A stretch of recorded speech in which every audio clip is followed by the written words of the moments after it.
Suppose f of x is a function, okay? And as x approaches a value, we don't know what that value is.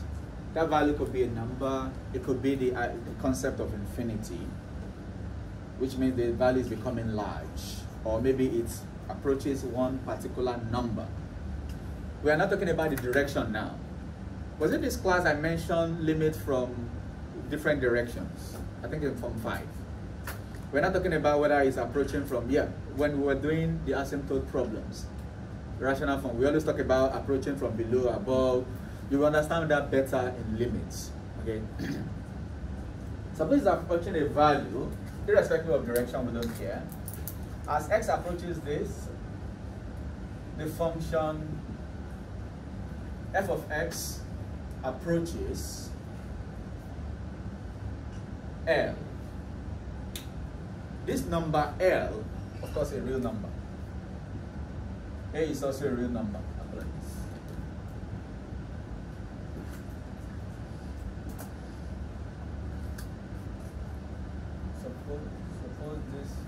Suppose f and I set f of x. This makes sense. Then L is called the limits of f of x. Okay? We write this way, written as, look, so we write it, we write LIM for limits. Below it, x approaches a. The function is equal to L. So you can pronounce it as the limit of f of x as x tends to a is L. Understand? The limit of f of x as x tends to a is the number L. So this number L is called the limit of this function. So a is just another number? Yeah, a is what x gets close to. Look at this board, for example. As your x get close to infinity, either on this side or on this side, the function, which is this curve, get close to what? 1. Also the a is 1. So a, no. A is infinity here. X approaches a. 1 is the limit. So 1 is the limit in this case. So this function has a limit 1. Understand?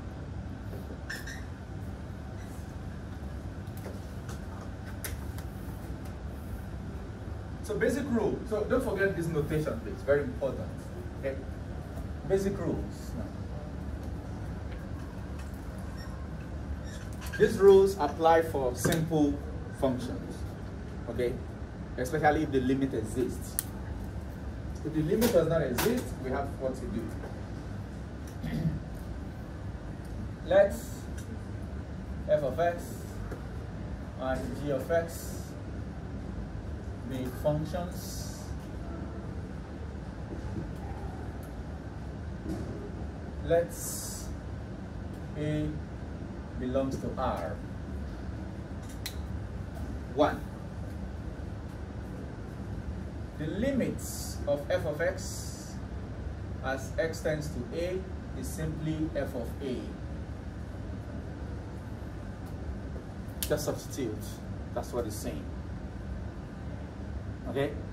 So as x tends to, let's look at it on this screen. Everyone, let's look at it. Give me a function, a simple function. Not rational, just give me a simple function, algebraic simple functions. Come on, talk to me quickly. 3x plus 5. The limit of this function as x tends to 1. When x is moving close to 1, this function, when x is getting close to, I think that plus 5 is too much. So we can see the shape. I change it to plus 1. No, not plus 1. Maybe plus 2. When x is moving close to 1, not 1 again. Let me reduce the gradient. The gradient is too large. Well, why don't you just do minus 2? No, it's not about that.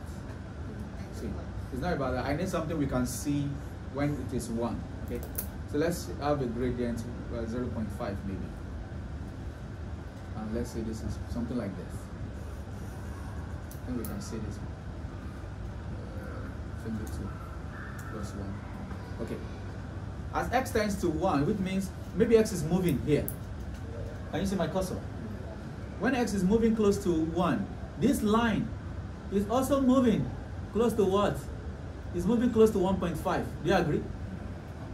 When x is moving close to 1, the line, the curve, is moving close to 1.5. That's what the first one is saying. If it's a simple function that allows you to substitute, okay, just do direct substitution. That's your limit. So again, x, when x moves close to 1, maybe x is coming from behind, and it's coming this way, coming this way, coming this way. As x is moving, remember, f of x is also coming down. And when x is moving close to 1, the red line is moving close to 1.5. If x is coming from this side, this guy is coming from down, going up. And when x is getting close to 0.1, this line is getting, this function is getting close to what? 1.5. Of course, at exactly 1 it is it. Limit does not mean that exact point. Limit is saying, what is it getting close to? What is it doing? Not what it has done. Does that make sense? Where is it getting close to? That's why I use the asymptote to explain. When it's getting close to infinity, we could see, oh, it's trying to approach that line. That is what you call the upper bound in IGCSE. Upper bound is never a value to approximate to get that thing, remember? Something like the upper bound, of course, upper bound and limit are different things. If you have the number 5 is approximated to 1 decimal place, then you will say the bounds are 4.5, less than or equal to 5, less than 5.5. You agree? This 5.5 will never give you 5 if you approximate, isn't it? That is why we don't put a close interval here. Somebody might argue, why not 5.4? Can you tell me why it cannot be 5.4 if you remember? 5.4 something will still work. This is the least, but this is not the greatest. Because after 5.4, you can have 5.49, 5.41. Remember, with 5.4, you can have 0, 0, 0, 0, 0, 0, indefinitely 1. Then it's going to start improving, and come, right? Or you can even start with 5.1. Then you're going to have 5.11, 111, 111, and so on like that. All this gives you 5 again. And you can have 5.4, then 999999999, and so on. This will still be 5. So which means this is not the greatest. So we can say that, oh, the greatest one is actually moving close to what? 5.5, but it never attains 5.5. So we can say 5.5 is actually the limit as time goes on. So you can look at it with that concept. In this case, we're not saying it will not get to that point. It could. As you can see, at 1 is there. But limit is not about where it gets to. It's about where is it approaching. Limit is about what does it approach in this conversation. When my x is approaching 1, I'm not saying when my x is 1. They're two different things. When my x is approaching 1, this function is approaching 1.5. When my x becomes 1, it also becomes 1.5. It's none of my business. My business is when I was approaching it, what was it approaching also? That is the idea of limits. So this rule is telling us, if it is a direct substitution, a function you can do direct substitution, substitute directly. Whatever value you get is your limit. Does that make sense? Rule number 2. The limits as x tends to a of f of x divided by g of x, a rational function, is simply that same direct substitution provided g of a is non-zero. Provided. It means that limit must exist. Okay?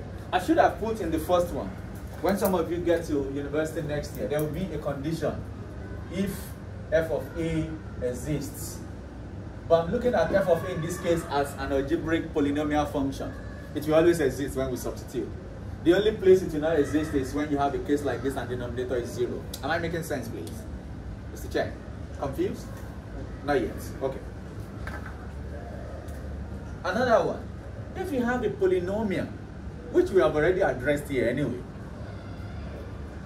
limit of sum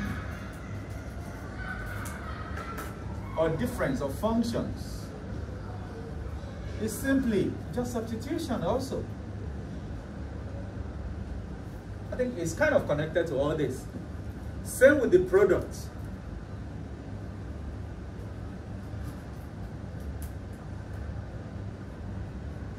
Limit of the product of two functions is simply that substitution also. So they are kind of linked. It's just that I can actually compress all this into two. But let's just put it separately. Okay? If you have square roots or powers, the same. Okay? I'll write that as the next two. If I have limits of a function to power n, it is simply that. Remember, n is r, so square root works here because n will be r for square root, right? So I'm not going to repeat for roots, okay, for n in r. So it doesn't matter if n is fraction or whole number. Okay? There are some situations where you wouldn't have this. Let's see if this is here. If it is not, let me see the basic rules they have. If I've missed something, if they haven't missed anything, that's fine. We have 0, we have 2. Limit at infinity. Perfect. I'll include limit at infinity so we can actually do almost two sections together. Yeah. These are simple stuff because it's just substitution and simple manipulation.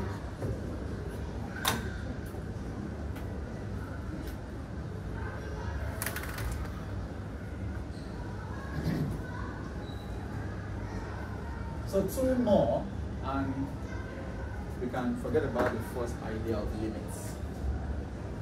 Because I need you to pay attention to the next two. Very important. Let's pay attention to the next two. The first one I want to look at is not infinity yet. It's still a random number a. However, remember I said here, provided g of a is not equal to 0, right? What if g of a is 0? Okay? If g of a will be 0, there are few things we can do. One of them is to factorize and eliminate that 0 factor.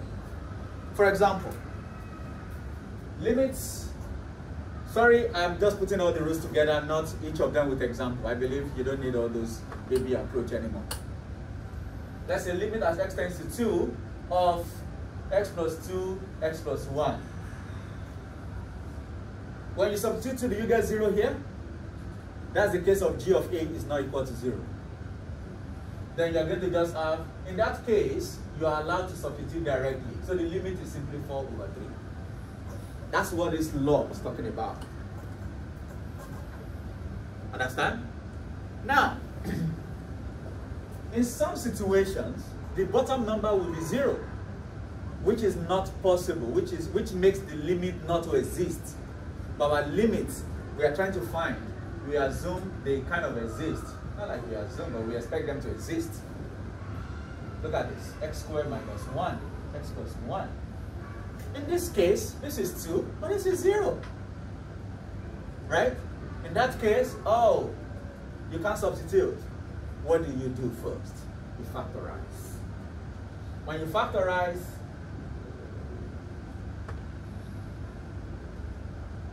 actually this should be minus 1. When you factorize, you have that, and they cancel, because your limit is still there, sorry. At the end of the day, you're actually finding the limit of this. Then it will exist. That's the next thing I want to talk about. We have one other one which you cannot do now until you do differentiation. There will be no way to factorize. Then what do? We use something called Lupita's rule. It has to do with differentiation. We will now revisit that last part of limits after discussing differentiation extensively later. We use that especially when you have trig function. It will be limit of sine something divided by sec something, as maybe x tends to pi over something. And you realize each time you substitute, you get 0. There's no common factor, so you get stuck. Then you have to differentiate. You differentiate the first time, you try to substitute, it still gives you 0. You differentiate again, and so on. Kind of fun stuff to deal with. Okay, so let's look at this one quickly. If limits as x tends to a, you can write f of x over g of a, which is equal to this. If this one, okay,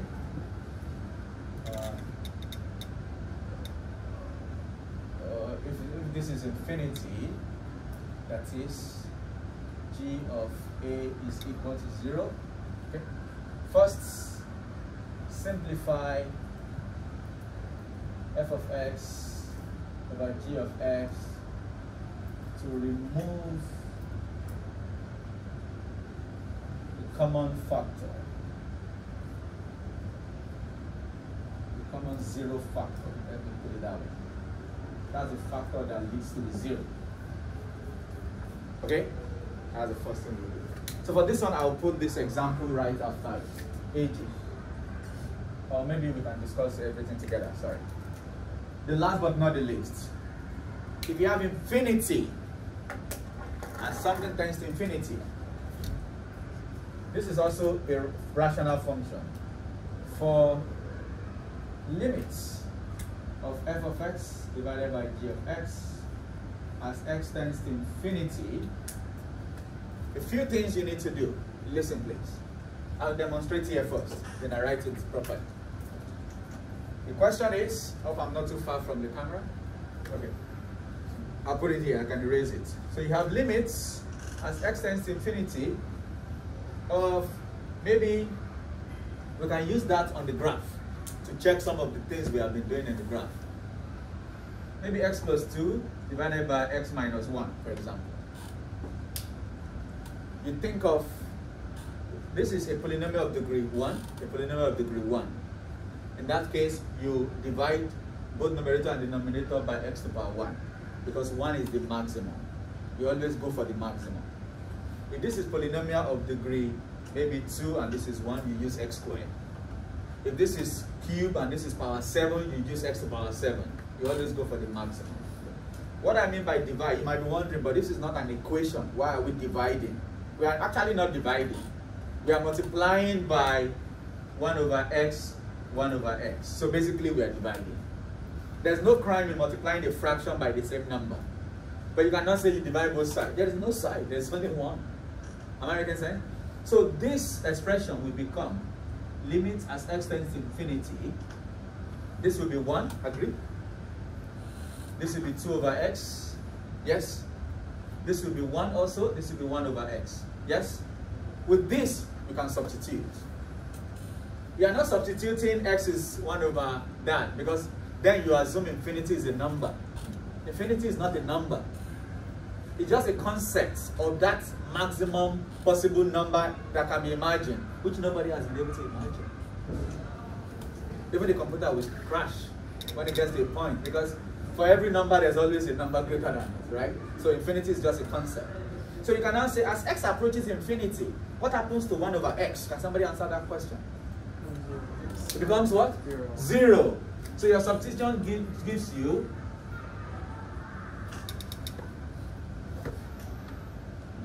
understand? And then this limit will become what? 1. This is why on the graph you have this. Look up, everyone. What's the function? X plus 2. X plus 2, yes? Minus, no, x plus 1. Like that? Yeah. Okay. Let's see. Y is equal to 1. See, as x approaches infinity, What do you notice? The function is trying to approach 1. It doesn't touch it, right? It doesn't touch it. If you zoom out, you see that there's space in between them. Then you go on, it looks like it's getting close. You zoom out again, oh my God, another big space. It doesn't touch it. And X is already where? 90 something now. Imagine when my X is 1 million. It's just going to pretend to be touching it, but it doesn't touch it, so that's the limit. Whether you're looking at it from above or you're looking at it from below, it doesn't matter. On the other side, it's going to come from below. So the limit of this rational function is 1. That's what this has demonstrated for us. Understand? So I'm going to write that here, just a few steps. Hopefully I don't write rubbish. But I wanted to demonstrate that with you first. Okay, let's write quickly.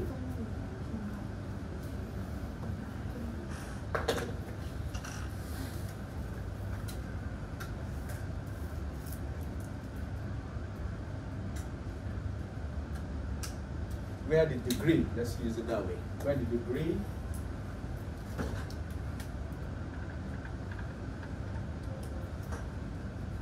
of f of x and g of x are m and n respectively. Okay? First, multiply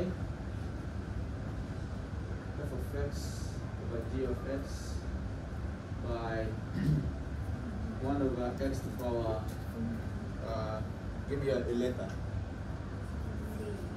B or V? Z. That sounds like a complex number. Okay, I'll say x to the power maybe minus u. It looks weird. K. Okay, K. Why did I think of that K guy?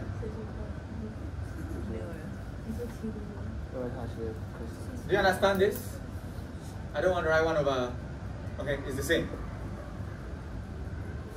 1 over x to the power k. 1 over x to the power k. That's what I mean. I'm just writing what you have just demonstrated. Understand? Or what is k, you might be wondering. Where k is the maximum of m and n. Did you see that? Understand that? Where k is the maximum of m and n. What is M and n are the degrees of f of x and g of x. So if f is quadratic, so m is 2. If g is cubic, n is 3. Then k has to be 3. Pick the bigger one. Okay?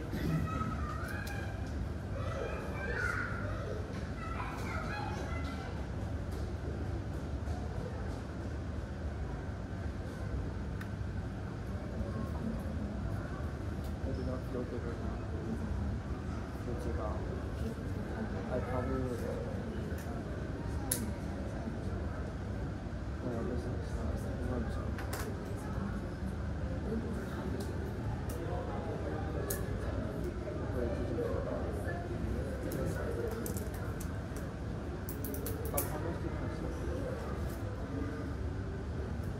So that's that. I used so many parameters, variables here. Hope you don't mind. That's 1. Because I don't want to keep writing k. They are not necessarily going to be the same thing. 4 parameters. Yeah. Welcome to the language of math. Just tell me if what I've written is confusing.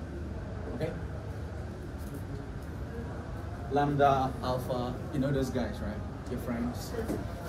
Wait, no. There's 5. There's 5 parameters. Are you counting the parameters Yeah. or doing calculus? Okay, so I'm going to write just 3 questions here. Then I'll send you the screenshot later. You can play with them.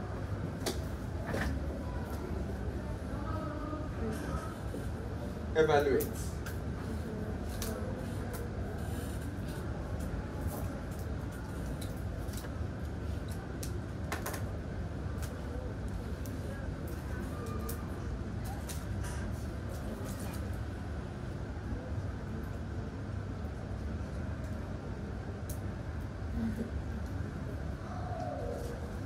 Please, we have 3 minutes.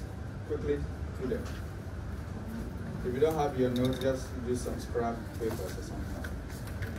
I just want to use a new book for calc.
Just remember, this works for both plus or minus infinity, okay?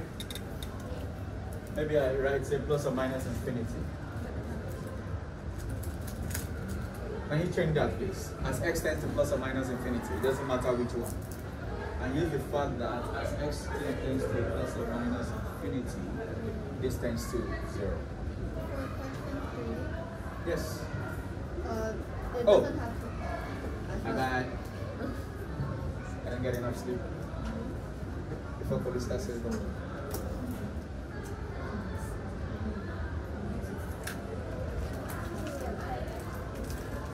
So try to send the solution of this to me tonight, please. If you practice it later, just send me a WeChat so I know you've done it. I don't trust Mr. Cheng.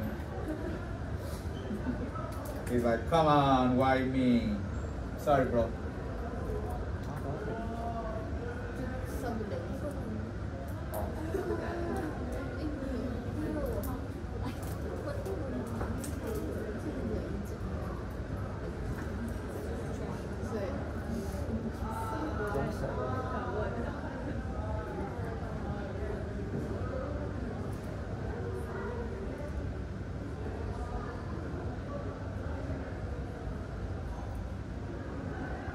Evaluates where it exists.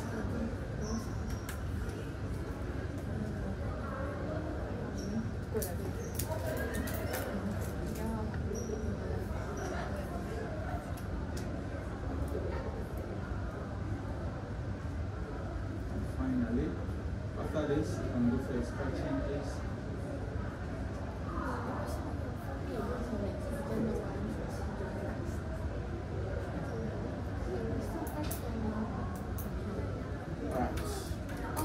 So this will cover these laws. Okay, let's just take the picture so you can go for a stretching. All right, you want to take it, sir? Yeah. Thank you so much.